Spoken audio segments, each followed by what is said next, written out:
Olá pessoal, bem-vindo ao nosso conteúdo de hoje que está imperdível e conforme aí o enunciado do vídeo, queria mostrar hoje, trazer para vocês as 15 principais causas de falhas de motores elétricos. Não percam hoje, o conteúdo está imperdível e já queria começar o vídeo perguntando para vocês aqui, lançando aqui um desafio mental. Mas o que são essas tais poeiras indutivas? Nada mais é do que poeira mesmo, pó particulado em suspensão que acabam entrando aí nas partes dos motores, principalmente através aí da caixa de ligação, através da tampa da caixa de ligação. Nós temos aqui uma tampa que eu vou tirar para vocês verem.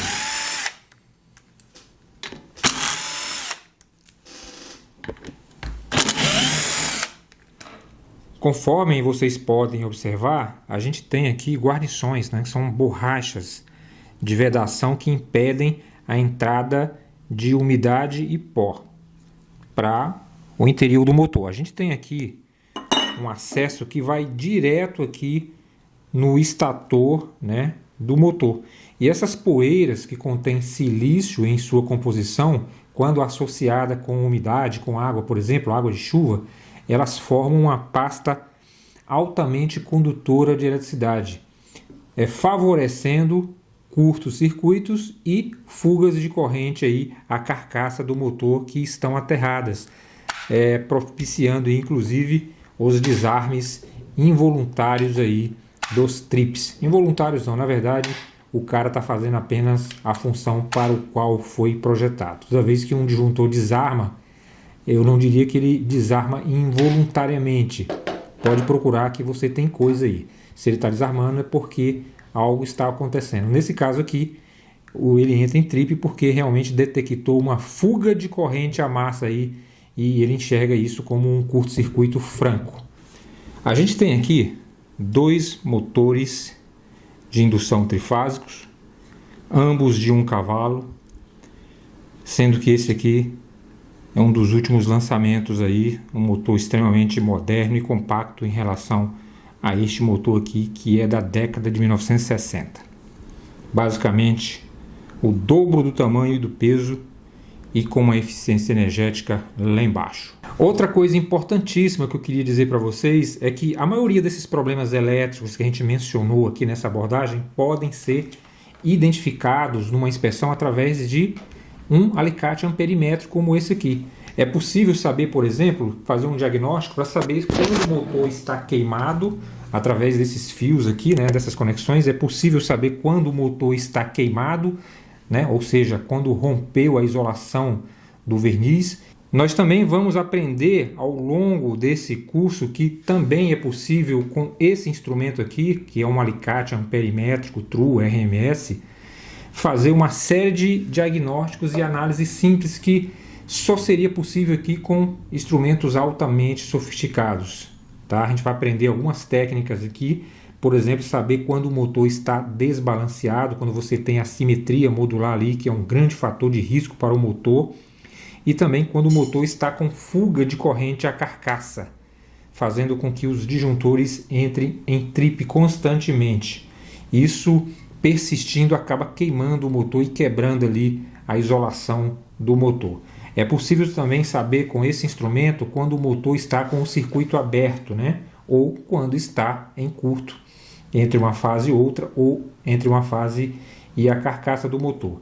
É possível também saber quando você tem problemas de subtensão, de sobretensão e de desequilíbrios, né? Que são famosas assimetria modular. Também é possível fazer esse diagnóstico aqui. Tudo isso a gente vai ver neste vídeo. A gente sabe que os motores eles são responsáveis numa indústria clássica por até 80% do consumo de energia elétrica. Então, uma indústria clássica não sobrevive sem energia elétrica e também não sobrevive sem motores. Mas será possível se fabricar alguma coisa sem os motores elétricos? Então, se não é possível fabricar produtos sem os motores, também não é possível que uma indústria consiga sobreviver sem a manutenção desses motores. É sobre esse assunto que a gente vai falar hoje. Vamos lá então, pessoal?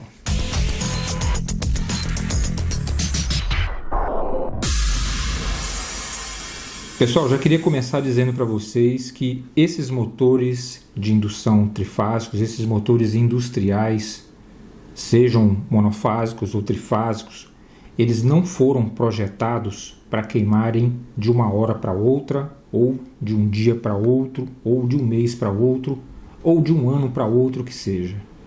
A vida útil de um cara como esses aqui é de 20, 25 anos. E é muito estranho para mim, como um professor, como um profissional de engenharia de manutenção, ouvir falar que um motor queimou, um motor novo queimou. Tá? Então esses motores não queimam se você executar todas as premissas de instalação prescritas aí pelo fabricante. Então esse conteúdo de hoje ele tem a ver com isso. Ele tem a ver com análise de falhas de queimas prematuras de motores, que é muito estranho, e tem a ver com a sobrevida do motor. Como é que eu vou fazer para manter um motor desse funcionando por anos? Então é sobre isso que a gente vai falar. Tá? Mas eu queria deixar isso claro. Motores não queimam assim. E das 15 causas principais de queimas ou falhas de motores, 2 estão em primeiro lugar. Problemas relacionados aí com rolamentos. E aí a gente entra na questão de manutenção preditiva e preventiva, e também falhas ou quebra na isolação desses motores. A gente vai detalhar isso mais a fundo ao longo desse curso, que é o curso de comandos elétricos com ênfase em análise de falhas, que a gente está colocando no ar agora. E para quem já tem esse curso, você vai ficar por dentro de todo esse conteúdo a fundo. E para você que não tem ainda esse curso, que não adquiriu esse curso de aperfeiçoamento em comandos elétricos com ênfase em análise de falhas, fica aqui o nosso convite. Pessoal, a gente preparou um material didático aqui bem interessante, um e-book aqui sobre esse assunto, e eu vou falar aqui sobre as 15 causas mais comuns de falhas de motores, tá? Não necessariamente na ordem de importância, mas a gente começa falando aqui dos transientes de tensão. Embora esses transientes eles sejam mais raros de acontecer, eles provocam aí a quebra da isolação do bobinado do motor e provocam por consequência aí a parada não programada aí desse motor e a paralisação aí das atividades produtivas, né? Quebra da isolação nada mais é do que a queima prematura do motor. E aí quando o motor queima, a única solução é o reparo, é a substituição do motor. E isso demanda um certo tempo. E esse tempo de parada se transforma em grandes prejuízos financeiros aí para a planta. Mesmo que você tenha aí motores sobressalentes, você envolve aí, tá, um certo tempo para instalar esses motores, alinhar os motores, enfim, fazer todos os ajustes necessários. Depois a gente vai se aprofundar em cada um desses componentes que a gente está falando agora, tá? Eu só quero falar aí sobre as 15, enumerar para vocês aí as 15 causas mais comuns de falha. Então os desequilíbrios de tensão é um deles. Então esses transientes de tensão, ele tem bastante pano para manga para a gente falar aqui ao longo desse curso. Nós vamos nos aprofundar mais sobre isso aqui e colocar todas as tratativas para a resolução e a mitigação desse problema. A gente também tem os desbalanceamentos de fase, tá? Uma outra causa de queima de motor. Então, pessoal, esses desequilíbrios e essas assimetrias modular que normalmente está relacionada aí com o fornecimento de energia elétrica por parte da concessionária, não necessariamente isso tem origem dentro da planta. É normal que isso tenha a ver aí com o fornecimento de energia elétrica e problemas aí nos reguladores de tensão das concessionárias. E isso traz aí como impacto aí um desequilíbrio, um fluxo de corrente excessivas em uma ou mais fases, aumentando aí brutalmente a temperatura no bobinado desses motores e, como consequência, aí, a quebra da isolação, ou seja, o derretimento ali da camada de verniz e a queima do motor. A gente também vai se aprofundar mais nisso aqui mais tarde. E seguindo aqui, nós temos a distorção harmônica aí como uma outra causa, tá? Dentre essas 15 que a gente vai falar, essa é a terceira aí, não necessariamente nessa ordem de importância, mas ela tem como impacto aí a diminuição do resultado de eficiência do motor aí. Então o motor ele perde bastante sua eficiência e, como consequência aí também, você tem aí a queima prematura do motor se esse fenômeno não for tratado. A gente vai se aprofundar também nesse assunto. E seguindo aqui, nós temos aqui também reflexos dos sinais de saída PWM. Normalmente está associado aí a drives de potência, né, como inversores de frequência, e você tem esse tipo de problema quando você tem impedância entre a carga e a fonte. Uma outra causa aí de falha de motores, inclusive essa aqui é bastante intrigante porque ela não é de fácil resolução e é bastante intrigante. Elas causam o desarmamento das proteções, né? Os disjuntores entram em trip, aparentemente sem nenhum motivo, e quando você vai fazer a análise de falha, você tem aí que investigar por que essas correntes estão sendo drenadas de uma fase para as massas, provocando aí o trip dos disjuntores. Por definição, a soma das três correntes ela tem como fator zero, ou seja, você tem um sinal ali resultante zero. E quando você tem ali uma fuga de corrente, a massa desencadeando aí trips intempestivos nos sistemas de proteção, ou seja, desarmes dos disjuntores por fuga de corrente às massas aterradas, devido aí a essas correntes parasitas que circulam entre a fonte e a carga e sendo parte dessa energia drenada para as malhas de aterramento, você tem ali o trip dos disjuntores. Então muitas vezes isso pode ser confundido com outras falhas e a gente vai se aprofundar mais isso aqui lá na frente. Por enquanto a gente está só enunciando aqui quais são essas 15 causas mais comuns aí em falhas de motores elétricos. E já partindo aqui para uma outra falha, a gente tem aí a sobrecarga operacional. Muitas vezes esses motores eles são subdimensionados ou superdimensionados aí para uma operação, tá? E o impacto disso são desgastes prematuros aí do motor elétrico, com consequência aí as paradas não programadas. E já falando aqui de uma outra causa, essa já é a sétima causa, aqui já estamos na metade das causas praticamente, né? E essa aqui ela não é uma causa com origem elétrica, ela é uma causa mecânica. A gente está falando aqui do desalinhamento. Por incrível que pareça, o desalinhamento também é uma das principais causas de falhas de motores elétricos. Isso ocorre quando você tem ali problemas em relação ao eixo do motor e a carga. Então, quando esse eixo não está alinhado com a carga, você tem problemas diversos que a gente vai se aprofundar ao longo desse curso aqui. Você tem também ali o desbalanceamento do eixo, que é um pouco diferente do desalinhamento do eixo. A gente vai falar também sobre esse assunto, que tem como impacto aí o desgaste prematuro em componentes de transmissão mecânica aí, que leva a falhas prematuras.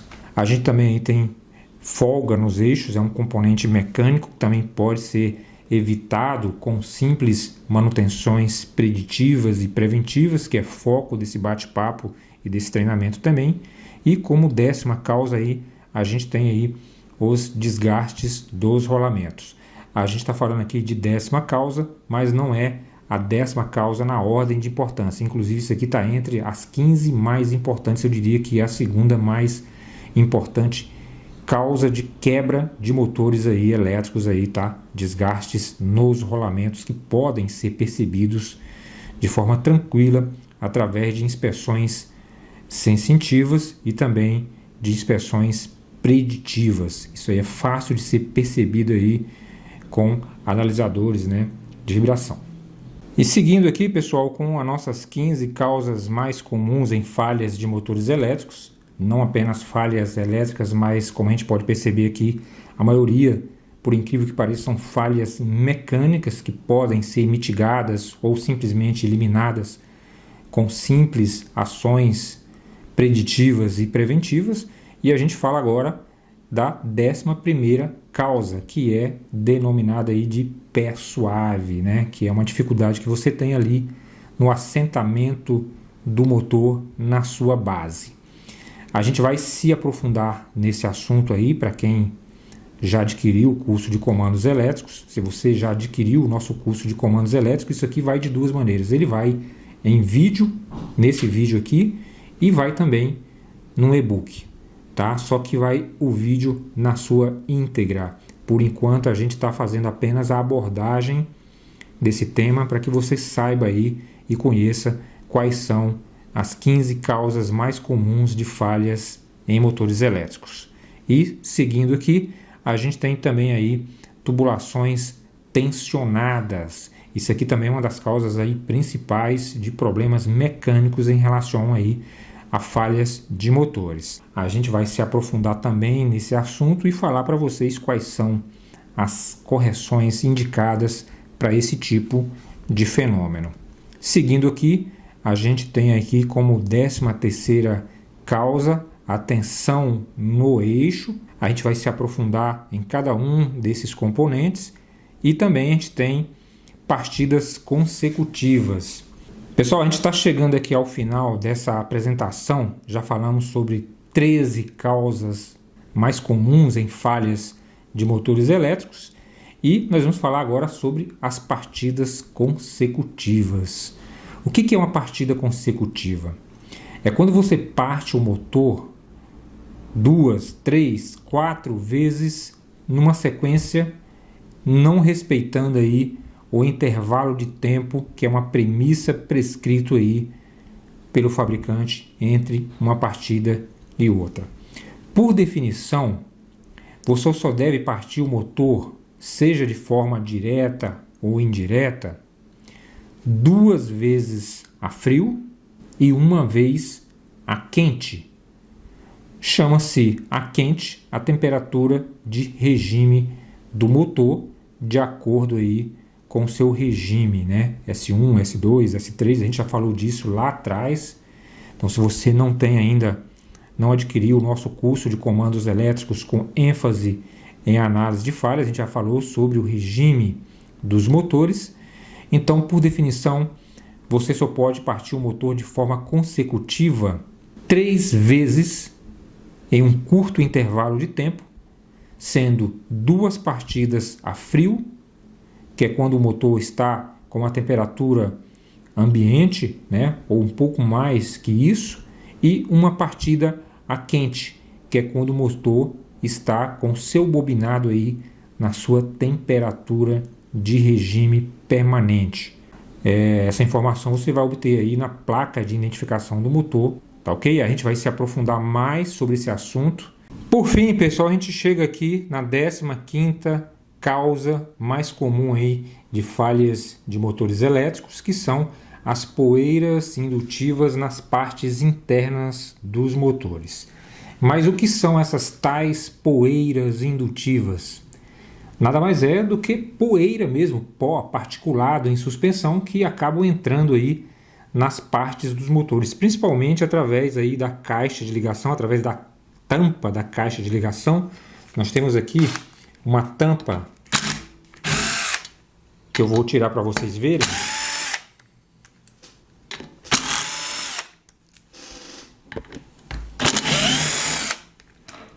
Conforme vocês podem observar, a gente tem aqui guarnições, né, que são borrachas de vedação que impedem a entrada de umidade e pó para o interior do motor. A gente tem aqui um acesso que vai direto aqui no estator, né, do motor.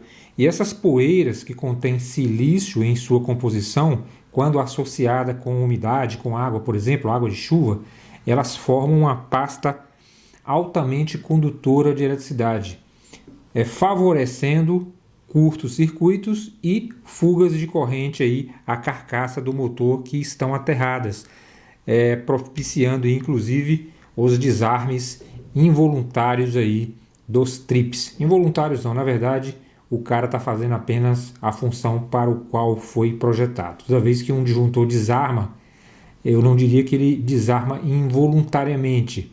Pode procurar que você tem coisa aí. Se ele está desarmando é porque algo está acontecendo. Nesse caso aqui, ele entra em trip porque realmente detectou uma fuga de corrente à massa aí e ele enxerga isso como um curto-circuito franco. Então, é importante, através das inspeções sensitivas e as manutenções preventivas e preditivas, você verificar o estado de vedação dessas caixas de ligação. Um outro fator importante também é em relação à conexão elétrica. Você tem aqui um furo por onde passam os eletrodutos flexíveis ou rígidos que sejam, e neste modelo aqui ele está voltado para baixo, né? Para baixo, justamente para evitar a entrada de água. Mas você pode configurar isso aqui de outra forma, às vezes até sem perceber o risco. Pode colocar esse furo para o lado, para o outro, para cima, enfim, e a água acaba entrando ali por gravidade. E aí a poeira também consegue entrar. Então é importante você colocar aí conexões, prensa-cabos, né, boxes que sejam vedados e indicados para a atmosfera que o motor está sendo instalado aí. Conforme a gente falou lá no início do vídeo, é muito estranho ouvir falar que o motor queimou, até porque esses caras eles não foram projetados para queimar assim de uma hora para outra, né? Quando eles queimam, eles apresentam antes algum sinal de desgaste, eles dão sinais. Esses sinais são percebidos através das inspeções e das manutenções preditivas e preventivas, tá? Inclusive, com um simples alicate amperimétrico como esse aqui, de preferência um True RMS, é possível identificar com antecedência uma série de sinais que o motor vai queimar. É possível, por exemplo, saber quando o motor está com fuga de corrente à massa, quando o bobinado dele está aberto. Através dos terminais é possível fazer essas medidas. É possível detectar um desequilíbrio de tensão ou de corrente, ou uma assimetria modular. É possível saber se esse cara está com uma sobretensão, uma subtensão ali nos terminais. E dá para fazer todos esses diagnósticos com um simples instrumento como esse aqui, que a gente vai aprender nesse curso de aperfeiçoamento em comandos elétricos com ênfase em análise de falhas. E um outro recado que eu queria dar para vocês é o seguinte: se você não tem interesse ou não pode adquirir o nosso curso de comandos elétricos, que está sendo vendido aí em 12 parcelas de R$ 48,00, você pode comprar apenas esse módulo aqui, que é instalação, operação e manutenção de motores elétricos. Esse módulo está sendo comercializado aqui através do Canal da Cidade e Hotmart por apenas R$ 129,90, e se você preferir, em 10 parcelas de R$ 14,83. Então, se você quiser se aprofundar apenas nesse conteúdo de hoje aqui, a gente vai ter os vídeos e o e-book com todas as tratativas possíveis para você mitigar todos esses problemas que a gente mencionou ao longo desse curso aqui. Então é isso, pessoal, a gente está ficando por aqui. Se você gostou, dá um like aí. Se você não é inscrito no canal, se inscreva, seja membro, adquira aí os nossos produtos. A gente vai ficando por aqui, um abraço e até o nosso próximo encontro aqui no canal da Cidade. Tchau, pessoal!